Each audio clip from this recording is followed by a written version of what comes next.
From the moment the first Datsun 240Z rolled onto American soil in 1969, one thing was obvious.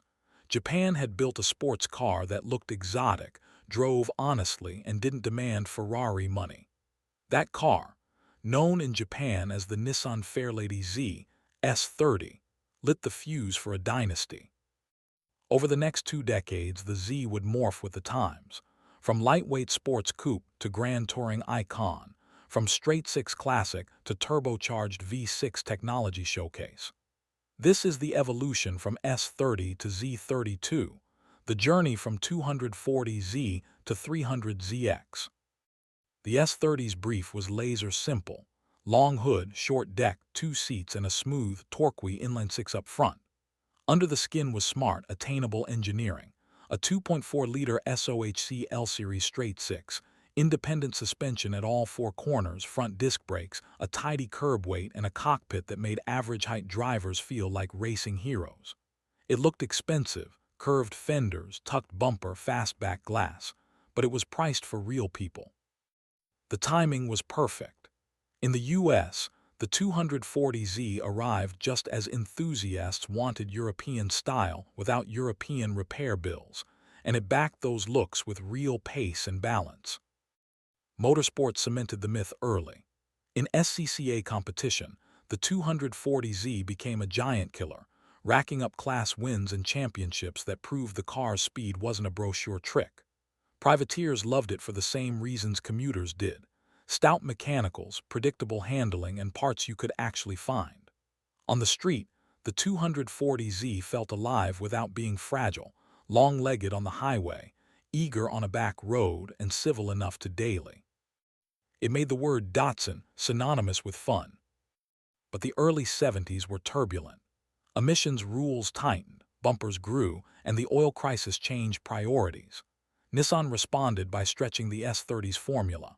The 260Z nudged displacement to 2.6 liters, and the 280Z to 2.8 liters with fuel injection in many markets, restoring drivability as power slipped through regulatory fingers. Weight crept up with safety gear. The ride softened a touch. The cabin got plusher. Still, the essence held. Even as the S30 matured, you could see the original brief through the chrome: a straightforward sports car with friendly limits and an engine that loved to rev. By 1978, Nissan reset the shape and the mission. The S130 280ZX arrived with a more aerodynamic body and a noticeably more luxurious interior. It was still a Z, but it leaned into grand touring comfort: quieter cabin, plusher seats, more sound deadening, more toys. Critics said it went soft. Owners appreciated how usable it became, and it could hustle. T-tops turned the coupe into a sunlight tourer, and the chassis, though more compliant, stayed composed on real roads. Most importantly, the 280ZX ushered in a new powerplant family. The inline-six gave way to turbocharging.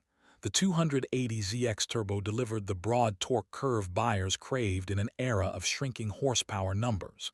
Here the Z learned a lesson it would keep refining. When the world gets heavier and cleaner, a smart turbo fills the gap. The 80s brought a new letter and a new engine architecture. In late 1983, the Z31 300ZX arrived, and with it the VG Series V6. Shorter and lighter than a straight six, the V6 helped packaging and crash performance while delivering the grunt customers wanted. In naturally aspirated and turbocharged forms, the VG30 made the Z quick, but the bigger story was technology. The 300ZX embraced the era's futurism: available digital dashboards, voice warning systems in some markets, climate control, and electronic suspensions on select trims. Special editions celebrated milestones, and the turbo models gave the Z real straight-line urgency. The chassis evolved: two, wider track, improved geometry, and brakes sized for the new performance. If the 280ZX had taught the Z to do long-distance charm, the Z31 taught it to speak fluent tech. Then in 1989, Nissan detonated a design bomb.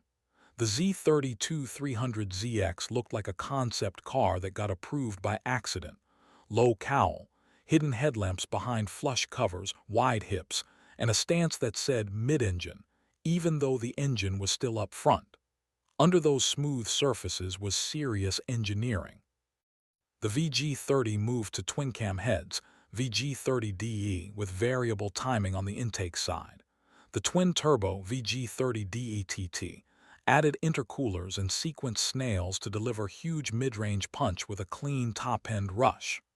Output varied by market, but on the road the recipe felt exotic. Instant torque, machine gun spool noise, and a redline pull that didn't fade. Chassis sophistication made the Z32 special even before you touched the throttle. A compact multi-link rear suspension gave it grip and compliance. The front geometry kept camber in check as the car leaned into a corner. Weight distribution improved, and the structure was so stiff that it still feels modern decades later. On higher-spec cars, Nissan added super HICAS rear-wheel steering. At parking speeds, it was unobtrusive. At pace, it trimmed your line, helping rotate the car without drama. Brakes grew up, wheel and tire packages widened, and the whole car felt carved from billet. The interior matched the promise. Low seating position, excellent forward sightlines, clear analog gauges, and ergonomics that wrapped around the driver. It was the rare 90s cabin that felt purposeful rather than plasticky. The Z32 wasn't just about numbers. It was about consistency. Drive the twin-turbo hard and you felt a car that could repeat lap after lap. The cooling, the brakes, the driveline all sized for real heat. On the street it had dual personalities, docile in traffic, then angry and alert when you leaned on it. Reviewers compared the 300ZX to contemporary European sports cars and didn't have to apologize for the badge. In some ways it set trends others followed. Flush headlights that later inspired supercar designers, a body with almost no bad angles, and a balance between grand touring and track day ambition that few rivals matched. Of course, the market never stops moving. By the mid-90s, the strong yen and rising prices made the 300ZX a tougher sell in America. Tastes drifted toward SUVs, emissions and safety gear added mass, and the economics of big-engine two-seaters got tricky. U.S. sales of the Z32 ended after the 1996 model year. Japan kept the flame burning until 2000. It was a quiet pause rather than a funeral. The Z would return in the 2000s with a new nameplate and a back-to-basics brief. But the S30 right arrow Z32 arc remains a complete story. Invention, adaptation, and polish. Look back across these 4 generations, and you can trace a philosophy evolving rather than flipping. The S30 gives you purity, simple bones, honest weight, and an engine that breathes. The S130 adds comfort and learns to use boost to keep the fun alive when the rules change.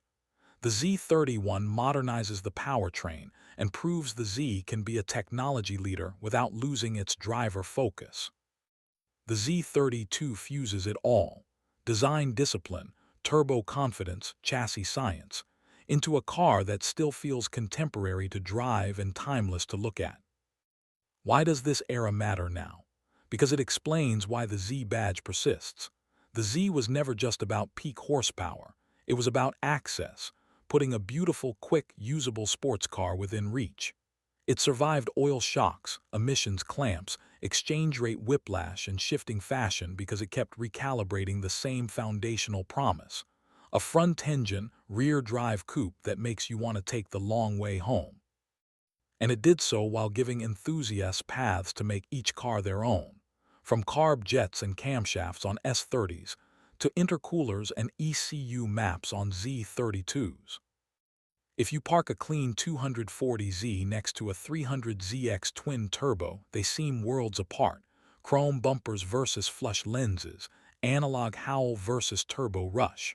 But slide into the driver's seat and the lineage is obvious. Pedals aligned for heel and toe. Steering that wakes up as load builds. Power you can meter, not just brag about. The Z's evolution from S30 to Z32 is a lesson in how a nameplate can grow up without growing dull, how a company can answer new constraints with new ideas, and still deliver the same feeling when the road opens up. So the next time someone says Datsun 240Z with a nostalgic smile or 300ZX twin turbo with a tuner's grin, remember they're pointing at chapters of the same book. One wrote the rules for affordable sports cars. The other proved those rules could scale into the modern age.